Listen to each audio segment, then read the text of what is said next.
गणेश नेपालीको मृत्यु भयो उपचारको क्रममा र तर परिवारको सहमति बिनै उनको शव वीर हस्पिटलबाट टिचिङ हस्पिटल लगियो। किन झन्डै 2-3 घण्टासम्म उनको लास गायब बनाइयो, कहाँ छ भन्ने अत्तो-पत्तो भएन परिवारलाई। तर अन्ततः टिचिङमा लगिएको रहेछ। के हो यो? खास गर्न खोजेको के हो यो सरकारले?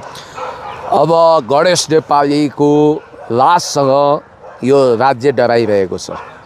जिउँदो हुँदा त उनलाई पेलान गर्यो, मर्न बाध्य बनायो, अभिशप्त बनायो।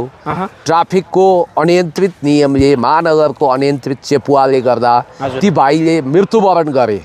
त्यो मृत्युवरण साधारण मृत्युवरण होइन, त्यो बलिदान हो, त्यो शहादत हो। उनको मृत्युवरणको कारण अब धेरै समयसम्म ट्राफिकले त्यसरी चिड काट्ने हिम्मत गर्ने छैनन् र पाइपलाइनमा रहेको 1 लाखसम्मको जरिवाना स्वतः क्यान्सल हुन सक्छ। अब म तपाईँलाई कुरा गर्छु, हिजो बेलुकाको दृश्य सिडिओ साहब गएको देखेँ मैले। अब त्यहाँ उनको दाइ पनि छन् बिचरा, त्यो रुँदा रुँदै थाकेका छन्। भाइको अवस्था त्यस्तो छ, जलेर तपाईँको एकदमै छेदविच्छेद भएको लास छ। परिवारको पहुँचमा हुनु पर्यो नि। पोस्टमार्टमको लागि टिचिङ पठाउने भन्दा परिवारको सहमति त हुनु पर्यो होइन। यसै पनि अस्ति राति नै बितेकालाई भोलि हिजो बिहान मात्रै मृत भनेर डिक्लेयर गर्ने राज्य पाखण्डी छँदैछ। अब यही राज्य बालन सरकारको आदेश पालन गर्दै प्रशासकहरू त्यहाँ गए। त्यहाँ उनीहरूले वास्तवमा रहस्यमय तरिकाले लासलाई एउटा एम्बुलेन्समा हालेर टिचिङ लगेको अवस्था छ। 2 घण्टासम्म के हो लास कहाँ गयो भन्ने अवस्था पनि आयो। यहाँ त परिवारलाई झुक्क्याइयो। त्यस कारणले गर्दा किन यो परिवारलाई झुक्याएर जुन अब स्टुडियोको त अहिले त भिडियो नै आएको छ कि लासमा स्वीकार गर, तिमीहरूले सहमतिमा आऊ भनेर चाहिँ दबाब दिएको नि भिडियो फुटेजमा देखिन्छ। चुप्लाको भन्ने होइन, म त सिडिओ साहबलाई त दोष दिन्न। उहाँ सरकारको कर्मचारी हो, सरकारको नुन खानु भएको छ। अब त्यसकारण सरकारको परिवारलाई किन दबाब चाहिँ किन? यहाँ तरिका गृहमन्त्री, गृह सचिव अनि प्रधानमन्त्रीको आदेश पालन गरे। त्यो ढोङ्गी गृहमन्त्री छैनन्। बाहिर गएको आँसु चुहाउने, भित्रभित्र त्यस्तो कठोर खेल खेल्दा तपाईँले कुन आधारले ढोङ्गी बन्नुभयो? उहाँले बन्नुभयो, संसदमा रोस्टमबाट उहाँको अभिव्यक्ति सुन्नुभयो। को गएको थियो? आज खुब कराउँछौ तिमीहरू, घाँटी सुक्ने गरी रातभरि हस्पिटलमा को बस्यो? त्यो त किन गयो भन्ने कुरो। ए बाबा, त्यो परिस्थिति आउन को जिम्मेवार थियो भन्ने प्रति प्रश्न चाहिँ उनलाई हुँदैन। उनीहरूकै सरकारले अनियन्त्रित तरिकाले ट्राफिकले चिट काट्ने नियम ल्याएको र त्यसलाई निरन्तरता दिएको हुनाले 1000 रुपियाँ भने बडो ठुलो रकम जसले किस्तामा बाइक लिएका थिए, घर र उनले धितोमा राखेका थिए। हो, त्यही कारणले गर्दा डिप्रेसनमा परेको याद गर्नु होला। डिप्रेसनमा झन्डै परेको युवाले आत्महत्या गर्नुको कारण त यही राज्य हो नि, यही सत्ता हो नि, यही सरकार हो नि। त यिनीहरू कतिसम्म ढोङ्गी छन् भनेर मैले किन भने सुकुम्बासी बस्ती पुरा युद्ध अपराधी चाहिँ सुकुम्बासी बस्तीका शत्रु राष्ट्रका नागरिक चाहिँ त्यहाँका सुकुम्बासीमा उठीभास लगोरी गरी डोजर आतङ्क मच्चाए। ठीक छ, हामी सुकुम्बासी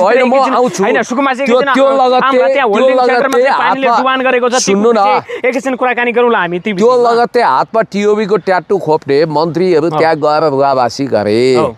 त्यति मात्रै होइन, यो दण्ड जरिवानाको अवस्था क्यान्सल गर्न भूमिका खेल्नु पर्नेमा भूमिका नखेलेर आज आएर चाहिँ आफ्नो सत्ता कुर्सी गुम्ला, जनताले फेरि विद्रोह गर्लान् भनेर खुब दयावन्त देखेर कलाकारिता गर्न गएको आँसु चुहाउने। सुदन गुरुङजीले के भन्नुभयो? स्थानीय सरकार कसको छ? प्रदेश सरकार कसको छ? कसले चाहिँ हुल्लक लगाएको त्यो बाइकमा?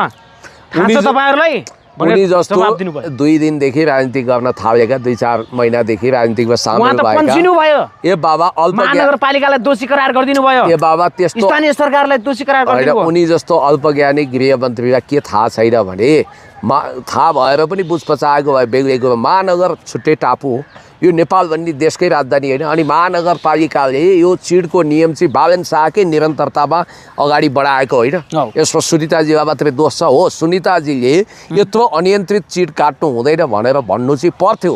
त्यो उहाँले गर्नुभयो भने त्यो उहाँको कमजोरी हो। उहाँ पनि पछिल्लो समय बालन शाहसँग अलिकति प्रभावित भएको, कतिले त हल्ला चलाउँछन् उहाँ भविष्यमा रासपाबाटै मेयरको क्यान्डिडेट हुन खोजिरहनु भएको थियो भनेर पनि भन्छन्। अहिले सबै अब गणेश नेपालीको परिवारलाई रोजगारी दिने पनि उहाँले बोल्ड घोषणा गर्नुभएको छ, त्यसमा उहाँलाई धन्यवाद। तर कुरा के हो भने स्थानीय सरकार होइन, सङ्घीय सरकारको गम्भीर त्रुटि कमजोरी। किनभने ट्राफिक जरिवाना तोक्ने यो सबै काम सङ्घीय सरकारले गर्छ। महानगरका प्रहरीहरू सङ्घीय सरकारप्रति पनि दायित्व हुन्छ उनीहरूको। त्यसकारण यस्तो ढोङ गर्ने अनि विपक्षीको योगदान छ भन्ने। महानगर हिजो कसले चलाएको थियो? त्यही बालन शाहको उत्तराधिकारी बनेर आजको महानगर चलेको होइन। हिजोदेखिको विभेदकारी नियम होइन। धन्न यी गणेश नेपाली भाइले मर्नु हुँदैन थियो होइन। सामान्यतया आत्महत्या गर्नुलाई कायरता भन्छन्, पानी आन्द्रे प्रवृत्ति भन्छन्। तर यसलाई म भन्छु बलिदान, शहादत। किनभने यो ठुलो अन्याय थियो के। ट्राफिक नियम र महानगरको अन्याय विरुद्ध उनले गरेको एउटा आफ्नो जीवनको बलिदान दिएर गरेको विद्रोह हो। यो क्रान्ति हो। यो विद्रोहमा उनले शहादत प्राप्त गरेको। अहिले लाखौँ लाख व्यक्तिले राहत पाए। आज सडक छेउमा यदि कुनै बाइक रोकेर कोही उभिएको छ भने ट्राफिकले चिड काट्ने साहस गर्दैन। त्यो उनको बलिदानले गर्दा हो। अब पाइपलाइनमा रहेको त्यो एकजना अर्का मन्त्री छन् नि, कुन्डिगे जाति पुन भन्ने, अब 50,000 त नेपालीलाई जरिवाना तिराउनै पर्छ, नेपाली यस्तै रहेछन् चेत्दैनन् भनेर भन्ने। अहिले चाहिँ आलोचना, चर्को आलोचना भएपछि आफ्नो वचन फिर्ता लिएर 1 वर्षसम्म इन्टरभ्यू नदिने रे। कहिले नदिनुहोस्, तपाईँ रासोपा 2 नै हो, हामीलाई थाहा छ। महावीरले कहिले के अरे इन्टरभ्यू नदिनुहोस् भने किन? खै त्यसै भनिरहेको छ। अनि उहाँले त 1 वर्षलाई मात्रै भन्नुभएको छ, दिन भन्नुभएको छ। उहाँले कहिले नदिँदा नि हुन्छ। जब दिनुहुन्छ उहाँको कठोर कुरा आउँछ। सुकुम्बासी बस्तीमा डोजर चल्छ, खगेन्द्र सुनार जस्तै त्यहाँ त जम्मै हुकुमबासी थिए, ठिकै छ भन्नुहुन्छ। अनि त्यसपछि गएर तपाईँको नेपालले भारतको सीमा मिचेको झुटो कुरा प्रधानमन्त्रीले गर्दा हो त नि, मिच्या छ नि भनेर भन्नुहुन्छ। त्यसकारण उहाँका अभिव्यक्ति पुरै घातक छन्। हर्क साम्पाङप्रति त उहाँले एकदम कृतज्ञता नि देखाउनु हो। त्यत्रो 10औं करोडको किताब बेच्न मद्दत गर्नु उहाँको लागि पो 50,000 ठुलो कुरा होइन त। तर आफ्नो घर जग्गालाई ब्याङ्कमा धितो राखेर किस्तामा बाइक निकालेको त्यो भाइले 1,000 रुपियाँ तिर्न उसलाई धेरै ठुलो महाभारत पर्छ। फलामको चिउरा चपाउनु पर्छ। त्यो भाइ गणेश नेपाली जेनजी आन्दोलनमा पनि लागेको रहेछ। रक्षा बमले स्ट्याटस देखाएका छिन्। यिनै बालनहरूलाई सत्तामा पुर्याउन बलिदानको भर्याङ बढाएको रहेछ। आज उसले यत्रो बलिदान दिएर एउटा शिल्पी समुदाय, एउटा दलित समुदायको एउटा बाबुले त्यत्रो बलिदान दिए। उनको श्रीमती विधवा भइन्, 2टा छोरा सन्तान ठुरा भए होइन। त्यत्रो वज्रपात पर्यो तर उसले आफ्नो जीवनको बलिदान दिएर, जसरी 4 शहीदहरू गङ्गालाल धर्मभक्तहरूले राणासँग क्षमादान नमागिकन आफ्नो जीवन बलिदान दिएको हुनाले 7 सालको क्रान्ति भयो। त्यसै गरी एउटा क्रान्ति नै भयो। अब पाइपलाइनमा रहेको 10,000, 20,000, 50,000 लाख रुपियाँसम्मको जरिवाना त क्यान्सल भयो। अब आउन सक्दैन होला कि ल्याउँछन् यिनीहरूले, ल्यायो भने त पत्ता साफै हुन्छन्। अहिलेसम्म रवि लामिछाने भन्ने मान्छे कहाँ छन् थाहा छैन। होइन, राजसभाका नेताहरू कोही चुइक बोलेका छैनन्। आशिका तामाङजीले अब 1 महिनाको तलब चाहिँ दिन्छु भने चाहिँ भन्नुभएको छ होइन। अरू त चुइक बोल्दैनन्। बाबा 1 महिनाको तलब होइन, सारा आफ्नो आय स्रोत, आफ्नो आम्दानी सबै त्यहाँ खनाए पनि हुन्छ, प्रायश्चित हुँदैन त्यति गर्दा पनि। किनभने उनीहरू भनेको जलाउन, भत्काउन, कुट्न, काट्न हिँडेका समूह। रवि लामिछानेको मनमा दया रहेछ। उनी बालनभन्दा फरक रहेछन्। एक शब्द त्यो मृतकप्रति केही लेखे। हिजो बरु आफू गृहमन्त्री हुँदा प्रेम प्रसाद आचार्यले आत्मदाह गर्दा अब त्यतिखेर केपी शर्मा ओलीज्यूलाई समस्या परोस् भनेर बरु उनले स्ट्याटस लेखे होइन। माफ गर प्रेम प्रसाद भने, नाटक गरे। अहिले 48 घण्टा लगभग बितिसक्यो उनको आत्मदाह भएको। एक शब्द उनी लेख्दैनन्, परिवार पीडित परिवार भेट्दैनन्, बालनलाई दबाब दिँदैनन् भनेपछि रवि लामिछानेलाई बालनको तपाईँले अल्टरनेटिभ सोचेर हुन्छ। यी सबै एउटै ड्याङका बोला हुन्। स्वर्णिमले जसले नेपाललाई करको कहरमा लगे, देशलाई बर्बाद बनाए, उनी पनि त्यस्तै हुन्। सुदन गुरुङ जो जेनजी आन्दोलनमा बुलेट बाइक पड्काउँदै हिँडेका थिए, उनलाई नेपालीको दया छ। स्कुल ड्रेस भयो, विद्यार्थीलाई मर्न बाध्य बनाउनेहरू को हुन्? राष्ट्रिय मानवाधिकार आयोगले उनको नाम किन किटान गरेर हातमा टिओबीको ट्याटु खोपेर असंलग्न परराष्ट्र नीति र पञ्चशीलता विरुद्ध किन चलखेल गराए? आज गइको आँसु बगाएर हुन्छ। उनीहरूलाई त अब जनताले विद्रोह गर्लान्, हामी खरानीबाट उनीहरू उदाए खरानीमै परिणत गर्लान् भन्ने डरले गर्दा आफ्नो सत्ता जोगाउन उनीहरू रोएका हुन्। अभिनय गरे, नाटक गरे कि आत्महत्या? यो चाहिँ राज्यले उनीलाई मर्न बाध्य बनाओ। हत्या सो सरहनी हो, आत्मदाह राज्यले नै हो बाध्य गराएको। राज्यका गलत नीतिको कारण उनी त्यसरी आत्मदाह गर्न पुगे। यो उनको विद्रोह। मैले भनिहालेँ, उनको विद्रोहले एउटा जनतालाई के सुविधा दिलाइदियो भने अब ट्राफिकले काहीँ 1000, 1500, 2000 को बिल काट्दैन र पाइपलाइनमा रहेको 50,000 लाख रुपियाँसम्मको जरिवानाको नियम पनि अब सम्भवतः ल्याउन सक्दैन। यदि उनको बलिदान हुँदैन थियो भने यिनीहरू पेलेर पनि ल्याउँथे। वा महावीर पुन यो त हुनुपर्छ ट्राफिक जरिवाना भनेर बोलिरहेको थिए भनेपछि यिनीहरूले ढोङ नाटक जो गरेका छन् त्यसको पर्दा उग्रिएको छ। र अर्को कुरो के भने यदि बालेन सरकारमा संवेदना हुन्थ्यो, किञ्चित मानवीय संवेदना हुन्थ्यो भने अथवा लोकलाज हुन्थ्यो भने, संवेदना त छैन किनभने यिनको मानवीय संवेदना त त्यही दिन समाप्त हेर्नु न पनि सर, अब एकपछि अर्को घटना घटिरहेको छ कि अब सर्लाहीमा पनि अब त्यसरी नै आत्मदाह गरेको अवस्था छ, प्रयास हस्पिटलमा उपचाररत हुनुहुन्छ। यो खास हुन लाग्यो कि हाम्रो नेपाली समाज कतातिर जाँदैछ कि? यो सबको पछाडि एउटै कारण देखिन्छ, त्यो भनेको आर्थिक दुरावस्था। आर्थिक कारणले कुनै प्रेममा असफल भएर अथवा जीवनदेखि हरेस खाएर भन्दा पनि आर्थिक रूपमा तङ्गी भएपछि, आर्थिक रूपमा टाट पल्टिने अवस्था आएपछि उनीहरू डिप्रेसनमा पुगे र उनीहरूले आत्महत्या गरेको देखिन्छ। जस्तो म तपाईँलाई सिधा सपाट स्पष्ट रूपमा भन्छु, चाहे या राउतजीले अहिले बुद्धनगरका ती राउतले गरेको आत्महत्या प्रयास होस्, भगवानको कृपाले उनको ज्यान सही सलामत रहोस्, फेरि बर्न हस्पिटल कीर्तिपुरमा नलगेर किन वीर हस्पिटल जस्तो असान्दर्भिक हस्पिटलमा लगिराखेका छन्? उपचार गर्ने त बर्न हस्पिटलमा हो नि त, कीर्तिपुरमा कि साकुमा कि कीर्तिपुरमा, त्यहाँबाट नजिकै त कीर्तिपुर छ, त्यहाँ लानुपर्नेमा वीर हस्पिटल। हस्पिटल लाँदाखेरि पनि जसरी दुईजनाले चाहिँ समातै घोतार्दै लगेको दृश्य देखिन्छ। त्यो भन्छु म, त्यो अमानवीय क्रूर पाटोमा आउनै बाँकी छ। नागरिक किन उदासीन भयो, सरकार किन उदासीन भयो? वास्तवमा उनी बाँच्न सक्थे यो गणेश नेपाली, तर उनलाई मर्न किन बाध्य बनाइयो भन्ने विषयमा पनि एकछिनपछि म आउन बाँकी छ। जहाँसम्म त्यो व्यापार व्यवसाय गर्ने राउतजीको चाहिँ व्यापार व्यवसाय टाट पल्टिया छ। हेर्नुहोस्, उनी टाट पल्टिएपछि निराश रहेछन्। निराश भएपछि उनले त्यो विकल्प रोजेछन् हगि। अब त्यस्तो गर्नु नहुने, किनभने राज्य सही तरिकाले चल्थ्यो, व्यापार व्यवसाय राम्रो हुन्थ्यो, आर्थिक हिसाबले देश चलायमान हुन्थ्यो भने उनको गोजीमा पैसा हुन्थ्यो, उनी टाट पल्टिनु पर्दैन थियो, ब्याङ्कको ऋणबाट प्रताडित हुनु पर्दैन थियो र उनले आत्महत्या गर्ने विचार पनि मनमा ल्याउँदैन थिए। उता सर्लाहीको पनि कथा त्यस्तै त्यस्तै हो भन्ने सुनेको छु। अब जहाँसम्म गणेश नेपालीको कुरा छ, तिनको आत्महत्याको कोइन्सिडेन्टलाई एकचोटि हेरौँ। उनी वास्तवमा उनको जीवनको कथा हेर्दा मुगुबाट आए, सङ्घर्ष गरे, जेन्जी आन्दोलनमा देशमा परिवर्तन होस्, सुशासन होस्, रोजगारी मिलोस् भनेर उनी लागे। जेटिए पढेका रहेछन्, रोजगारी थिएन, घर जग्गा राखेर उनले एउटा पल्सर बाइक निकालेछन्। 35-36 वर्षीय युवा प्रधानमन्त्री छ, 25 वर्षीय युवाले ज्यान गुमाउनु पर्यो। ज्यान गुमायो। अब म यसको सिलसिलेवार भन्छु, 5-7 लाख रुपियाँमा उनले बाइक निकाले, किस्ता तिर्ने त्यो पनि आफ्नो घरको लालपुर्ता राखेर। हो, भनेपछि उनी कुन हालतमा थिए? पठाओ राइडर मेरो घरमा पनि बस्छन्, उनको हालत चाहिँ त्यति पत्ला छैन। उनी आफ्नो श्रीमतीलाई माया प्रेम गर्छन्, त्यो बेग्लै कुरा हो, तर अङ्गालोभरिको श्रीमतीलाई माया प्रेम गर्ने, आफ्नो बिरामी आमालाई औषधि खुवाउन उनी पठाओ राइडिङ गर्थे। अब अहिले टकटकिएका छन्, पठाओ याङ्गो सबै हाम्रो राइड सेयरिङमा उनी थिएनन्, उनी सक्रिय थिएनन् भनेर यस्ता ढोङ्गी कुरा गर्दैछन् यिनीहरू पनि। र उनले पठाओ सर्भिस गर्दाखेरि उनको लागि 10 रुपियाँ 20 रुपियाँ ठुलो कुरा हुन्छ, 100 रुपियाँ ठुलो कुरा हुन्छ, तर भगवानले यो धरतीलाई सबैको लागि बनाए। उनको गल्ती के रहेछ? उनी बाइकमै रहेछन्, उनलाई तत्काल लक गर्नु पर्थ्यो। उनले लक खोल्न भने त्यहाँ 100 रुपियाँ जरिवाना तिर्न त उनलाई गाह्रो थियो भने कतिले 10,000 भन्छन्, कतिले 1,000 भन्छन्, कतिको चिट काटे थाहा छैन। 1,000 भन्दा कमको चाहिँ होइन।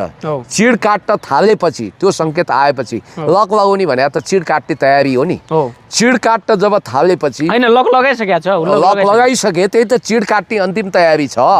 चिड काट्ने तयारी भएपछि उनले पेट्रोल निकाल्छन् अनि आत्मदाह गर्छन्। तर पेट्रोल निकालिन्जेल किन बचाइएन?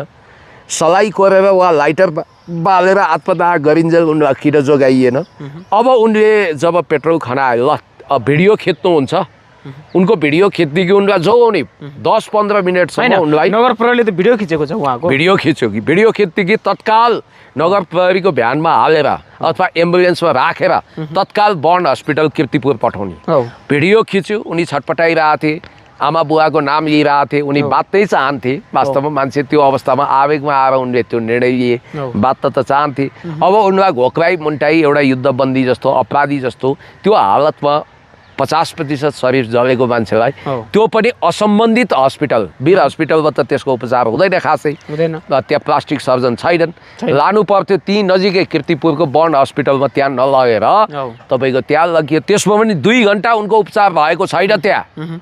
अब त्यो बिचमा सरकारलाई इन्फर्मेसन छैन, सुदन गुरुङलाई इन्फर्मेसन छैन, त्यो 2 घन्टाको बिचमा उनी दिल्ली पनि पुग्न सक्थे। अब यिनीहरूले नाटक के गरे, ए पुरा फेरि दिल्ली लिन पनि तयार थियो भन्ने कुरा पनि आएको छ। ए बाबा उनले के कुरा गर्छन् त्यसको सिरानी नलगाउनुहोस्। अनि पुरा फिल्मी स्टन्ट गरेर मान्छे 10-11 बजे ऊ डेथ भइसक्यो। गणेश नेपालीको प्राण पखेर उडिसक्यो, उनी भगवानको प्यारो भए, उनले बलिदान दिइसके। उनको डेड बडी हस्पिटलमा असरल्ल छ। अनि सरकारका प्रतिनिधिहरू नाटक गर्छन्। जब उनी मृत भइसके भन्ने थाहा पाएपछि दिल्ली लाने र मुम्बई लाने कुरा हुन्छ अनि नाटक सुरु हुन्छ जनतालाई भ्रम पार्ने। हिजो सदनमा आएर त्यस्ता अन्टसन्ट वाहियात गैर जिम्मेवार कुरा गर्न मिल्छ, न बोल्न आउँछ, न व्यक्तित्व छ, न कृतित्व छ, नियतै पुरै खराब। विपक्षलाई यो दोष लगाउने बेला छ, विपक्षीको सत्ता छ, शासन कसको हातमा छ। त्यसकारण त्यस्ता कुरामा क्षमायाचना गर्नुपर्छ। अर्को त्यो जगदीश करेल स्मार्ट टेलिकम काण्डमा मुछिया भनेर उनको बारेमा राजधानीमा न्युज आएको छ। ए दिनमा 18 जनाले आत्महत्या गर्छन्, मासिक यति भनेर रमाइरहेछ, सङ्ख्या गरिरहेछ। ठुक्क यिनीहरूको संवेदना छ, मानवता छ। गणेश पराजुली पनि त्यसै भन्छन्। अब यहाँ हेमराज थापा, ज्वाला सङ्ग्रहला पहिला कसैले होलीको पालामा यस्तो भयो भने पुरा आगो बाल्थे, युट्युबको बिचमा आउँथे। अहिले दुला पस्या छन्, हातभरि सानो लगाएर दलित अधिकार बालन शाहजी किन बोल्नु भएको छैन? चुपचाप हुनुहुन्छ। जनताले धेरै आशा गरेका व्यक्ति हुन् रवि र बालन, त किन चुप छन्? उनीहरू त्यस्तै हुन् त, उनीहरू त्यस्तै हुन्। म त्यो खगेन्द्र सुनारमा आइसकेपछि यता आउँछु। दलितको मुद्दा भनेर सिन्धुलीसम्म गएर त्यहाँको डिएसपीलाई हप्काई एसपीलाई हप्काई गर्ने खगेन्द्र सुनार, इनिसा बिका हत्याकाण्डमा लासको राजनीति गर्ने खगेन्द्र सुनार, नवराज बिका हत्याकाण्डमा अब उनी एकदमै मुख्य रूपमा आए। त्यो बेला मेरो भेट पनि भएको रहेछ, पछि भिडियो हेर्दा थाहा पाएँ मैले।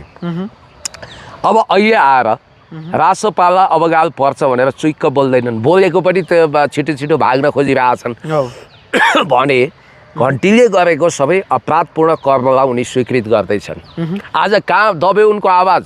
अब नक्कली साङ्लो र नेल लगाएर माइती घरमा उफ्रिँदै बस्ने खगेन्द्र सुनार आज चिल्लो चाप्लो भएर महँगो गाडीमा चढेर संवेदना गुमाएका हुन्। हेर्नुहोस्, यिनीहरूमा दैविक दण्ड पनि हुन्छ। गरिबको आँसुले पोल्छ। होल्डिङ सेल्टरमा रहेका गरिबहरूलाई 2 दिनसम्म खाना नदिएर, त्योभन्दा अगाडि किरा परेको खाना दिएर उनीहरूलाई उत्पीडन गर्ने यिनीहरूलाई अवश्य पनि भगवानले दण्ड दिनुहुनेछ र यिनीहरूलाई कानुनी दण्ड पनि हुन्छ। यिनीहरूको ज्यादती अति भयो, गरिबी छ, महँगी छ। यो स्वर्णिम वाग्लेलाई त कहिले पनि क्षमा गर्न सकिँदैन।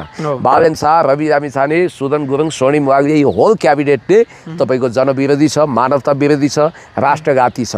स्वर्णिम वाग्लेले अझ मिल्थ्यो भने देशलाई नै ठहरै, जनतालाई नै ठहरै बनाउने गरी अझ बढी कर थप्थे होलान्। योभन्दा बढी कति थप्ने? करमाथि करको कहर छ।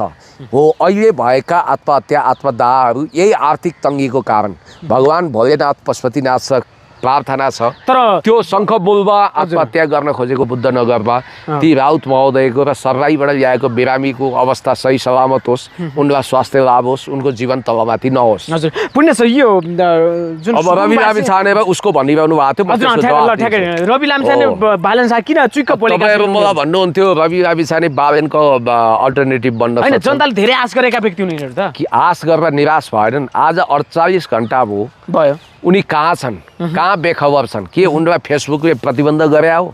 फेसबुक थिएन भने पनि सोसियल मिडियामा आउन सक्दैन थिए, टिभीमा आउन सक्दैन थिए, लाइभ गर्न सक्दैन थिए। हो अब बुझ्नुहोस्, बालेन शाहलाई नीतिगत निर्देशन दिन्छु, हटाउन पनि पछि पर्दैन भनेर विधान संशोधन गर्ने रवि अहिले बोल्दैनन्। बोल्नु पनि किन? उनी पनि तपाईँको शालिग्राम पुडा सैनीको आत्महत्या दुरोत्साहनमा सामेल भएका कठोर व्यक्ति हुन्। उनको ल्याटिनो केटीबाट जन्मिएका सन्तानको अवस्था के छ कसैलाई थाहा छैन, त्यति कठोर छन्, आफ्नै सन्तानको ख्याल गर्दैनन्। ईसाजीबाट जन्मिएका सन्तानको विषयमा उनलाई चासो छैन, उनी निर्दयी छन्। आफ्नो देशको नागरिकता त्याग्ने मान्छे कहीँ मानवीय हुन्छ? होल रासोपा टिम भनेको मानवता निख्रिएको पैसा भनेपछि हुरुक्क हुने, पावर भनेपछि हुरुक्क हुने र आफू बाहेक दुनियाँका सबैलाई बेवकुफ र उल्लु सम्झने यिनीहरू साह्रै निर्दयी र कठोर तानाशाही चिन्तनको शक्ति हुन् र यिनीहरू खरानीबाट उदाए। यिनीहरूको ब्याकग्राउन्ड पनि हिंसात्मक छ। यिनीहरूले सारा हिंसात्मक घटनाको गतिविधिको मुद्दा फिर्ता लिने भने तर यिनीहरूलाई कानुनी दण्ड पनि हुन्छ, दैविक दण्ड पनि हुन्छ र आजसम्म एउटा स्ट्याटस लेखेनन् रविले, एक ठाउँमा बोलेनन्।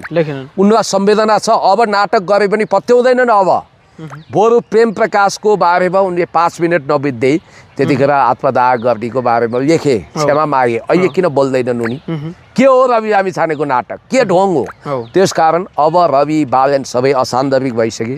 यिनीहरूको क्यारियर सुहा भइसक्यो। एकाथरी पापी अपराधीहरूले 1000 10,000को चिडको लागि त्यत्रो कायरतापूर्वक जीवन दिनुहुन्छ। आत्महत्या गर्ने त कायर लाची पामर होतिआरा पानी आन्द्रे हो भन्छन्। यो बाबा त्यो आत्महत्या होइन, बलिदान हो, त्यो विद्रोह हो। उनले आफ्नो जीवनको नौछावर गरे, जीवनको बलिदान गरे, त्यसलाई आत्महत्या भनिन्छ। त्यस कारणले गर्दाखेरि सरकार यदि किञ्चित पनि लोकलाजसँग डराउँथ्यो भने उनले हिजै क्याबिनेट राखेर आज हो पहिलो तत्काल क्याबिनेट राखेर उनलाई शहीद घोषणा गर्नु पर्थ्यो। कम्तीमा 1 करोड रुपियाँ क्षतिपूर्ति दिनु पर्थ्यो उनको फ्यामिलीलाई र रोजगारी दिने महानगरपालिकाले घोषणा गर्यो। त्योभन्दा अगाडि नै सङ्घीय सरकारले घोषणा गर्नु पर्थ्यो र यो कुख्यात ट्राफिक जरिवाना क्यान्सल गर्नु पर्थ्यो। तर त्यो गरेन। यिनीहरू अझै अटेरी छन्, अझै जित्ती छन्। विनाशकाले विपरीत बुद्धि। नर्वेको विदेश मन्त्रीले डेनमार्कको ग्रिनल्यान्ड हामीले कब्जा गरेका छौँ भन्दा त्यो भूभाग गुमाउनु पर्यो। इतिहास साक्षी छ। 1915देखि 17 को घटना भन्दैछु। आज बालेन शाहले अहिलेसम्म माफी मागेका छैनन्, संसदको रेकर्डबाट हटेका छैन। नेपालले भारतको सीमा मिच्यो भन्ने राष्ट्रघाती जहर ओकलेका छन्, जबकि भारत चाहिँ नेपालको सिमाना मिचेको छ। यिनीहरूलाई देशको मतलब छैन, जनताको मतलब छैन। यिनीहरू वास्तवमा भन्ने हो भने विपक्षीले गरेको भए यो लासमा ठुलो राजनीति गर्थे। त्यसकारण यो सिङ्गो घन्टी बजाउँदै आएको, यो खरानीमा नाच्दै आएको, ताण्डव गर्दै आएको यो शक्ति भनेको देश विरोधी रहेछ, जनता विरोधी रहेछ। बरु दलहरूमै रूपान्तरण होस्। ऊ हर्क साम्पाङले त रवि लामिछाने कहाँ लुक्नुभयो भनेर व्यक्ति पारिरहेछन्। उनीमा बरु मानवीय संवेदना छ। हेर्नुहोस् हिजो वीर हस्पिटल अगाडिको दृश्य, त्यहाँ रासपाका समर्थक समेत नाकमुख देखाउन सकेका थिएनन्। अब पुण्य सर हजुर यो होल्डिङ सेन्टरमा चाहिँ सुकुम्बासीहरूलाई खोला किनाराकालाई चाहिँ खोलो आउँछ, बाढी आउँछ भनेर चाहिँ उठाएर लगियो होल्डिङ सेन्टरतिर। तर होल्डिङ सेन्टरमै पसेको खोलो खास सुकुम्बासी होल्डिङ के अरे सुकुम्बासी खोलाको छेउमा पुगेर चाहिँ कि खोला चाहिँ सुकुम्बासी होल्डिङ सेन्टर डुब्यो। आज त होल्डिङ सेन्टर भन्दा नि सेल्टर भन्दा नि त्यो नरक थियो। त्यहाँको अवस्था तपाईँले हेर्नुहोस् त, पानी पुरै भरिएको छ, खोला बसेको छ। उनीहरूको बालेनका पालेन मिडियाहरूले सेटिङमा होल्डिङ सेन्टरमा सुविधा छ भनेर झुटो न्युजको खेती गरे, गोएबल्स प्रोपोगन्डा फैलाए। तर इनफ्याक्ट त्यो पृथ्वीको नर्क थियो। त्यहाँ ठुलो ज्यादती थियो, दमन थियो, थिचोबिचो थियो। त्यस कारणले फेरि पनि म तपाईँलाई के भन्छु भने आज सुकुम्बासी र त्यो होल्डिङ सेन्टर त सहायक कुरा हो। सबभन्दा ठुलो अपराध तिनीहरूले के बिराएका थिए?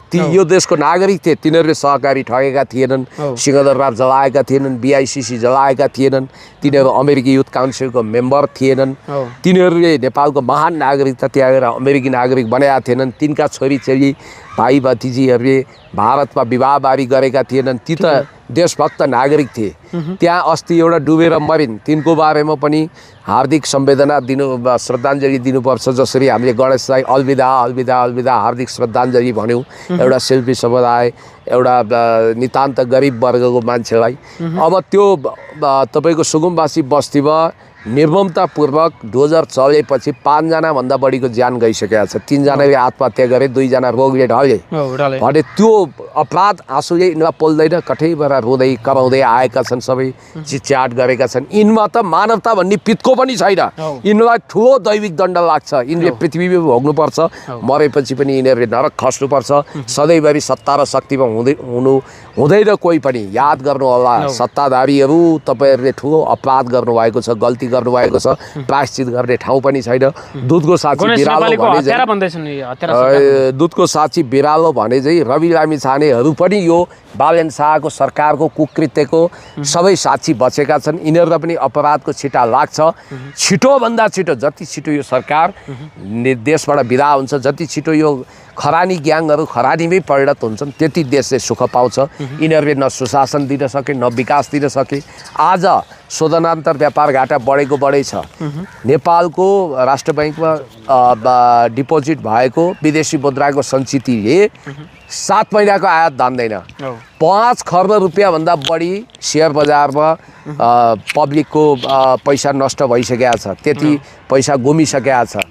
5 लाख बेरोजगारहरू श्रम बजारमा जेन्जी आन्दोलनपछि थपिए। 30,000 चिया बगानमा मजदुरी गुम्या। 100 दिनभित्र हामी पोस्टर लगाएर विदेशबाट ल्याउँछौँ भने एयरपोर्टमा जानुहोस्, हिजोभन्दा बढी लाइन लगाएर विदेशमा जाँदैछन् भनेपछि यिनीहरूको ढोङ, यिनीहरूको पाखण्ड, सुशासनको नाटक यो सब पर्दा उग्रिसकेको छ।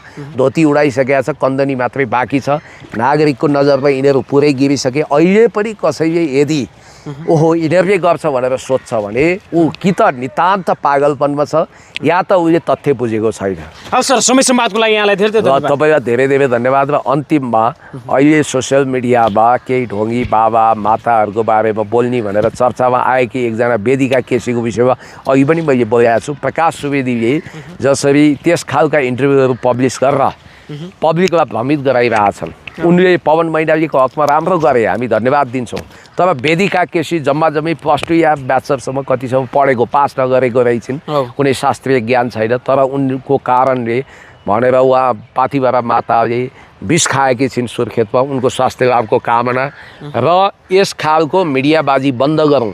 हुँदा राजेन्द्र बानियालाई समेत त्यो भाइरलले छोएछ। यस्तो नहोस्, म यही भन्छु। र तपाईँले एउटा कुरा के ख्याल गर्नुपर्छ भने अब देश अभूतपूर्व सङ्कटमा गयो। रविको विकल्प बालेनको विकल्प रविको विकल्प बालेन वा सुदन हुन सक्दैनन्। गाउँ बस्तीबाट अहिले त वास्तवमा आक्रोशको ज्वालामुखी भित्रभित्रै उम्लिएको छ। गरिबीले आकाश छोएको छ, महँगी ज्यानमारा तरिकाले बढेको छ। अब यस्तै हो भने लाखौँ घरहरू नागरिकले गुमाउँछन्। वित्तीय आतङ्कवाद बढेको छ। देशमा कालो धनको वर्चस्व छ। नेपाल ग्रे लिस्टबाट ब्ल्याक लिस्टमा पर्ने भइसक्यो। स्वर्णिम बागले परोस् भन्ने मोडमा छन्। त्यति मात्रै होइन, दुबई र सिङ्गापुरमा चाहिँ नेपालको पैसा पार्किङ हुँदो रहेछ, यहाँको कमिसन डिल त्यहाँ हुँदो रहेछ, आफैले देखाए जस्तो। अनि त्यसपछि त्यहाँ अस्ट्रेलियाको घर जग्गामा लगानी गर्ने 7औं नम्बरमा नेपाली रहेछन् रियल इस्टेटमा भनेर शेष घरले लगायतका व्यक्तिलाई अप्ठ्यारो पारे, जो एकदमै राम्रो तरिकाले व्यापार गरिरहेको थिए। त्यहाँको सरकारले तिमीहरूको अर्थमन्त्रीले त तिमीहरूले ब्ल्याक मनी युज गरेका छौ भनेर भन्यो, घुसको पैसा युज गरेका छौ भन्यो भने र यदि उनीहरूको सम्पत्ति सिज भयो भने त्यसको जिम्मेवार को? देशलाई आर्थिक रूपमा पुरै तबाह बनाइसके। अब खरानी नै बनाएर छाड्ने यिनीहरूको लक्षण छ। हामी हिजो गरिब नै थियौँ, गरिबै रहन्छौँ, गरिबै रहिरहनेछौँ भन्ने मानवघातक विश्व प्रतिज्ञा गरे झैँ छ। LDC लिस्ट डेभलप कन्ट्रीमा हामी रहन चाहन्छौँ, हामी गरिबै रहन चाहन्छौँ भनेर किन यिनीहरूले भने अल्प विकसित देशबाट हामी पदोन्नति भएर विकसित देशमा जान्छौँ भनेर किन सङ्कल्प गर्न नसके? त्यस कारणले गर्दाखेरि यिनीहरू पतन भइसके, यिनीहरूको अधोपतन सुरु भइसक्यो। यिनीहरूलाई पतन हुनबाट कसैले रोक्न सक्दैन। अब रासपा मुक्त नेपाल नबनाएसम्म नेपालले शान्ति, सुख, अमन, चयनको सास फेर्दैन। हस्, धन्यवाद। Thank you.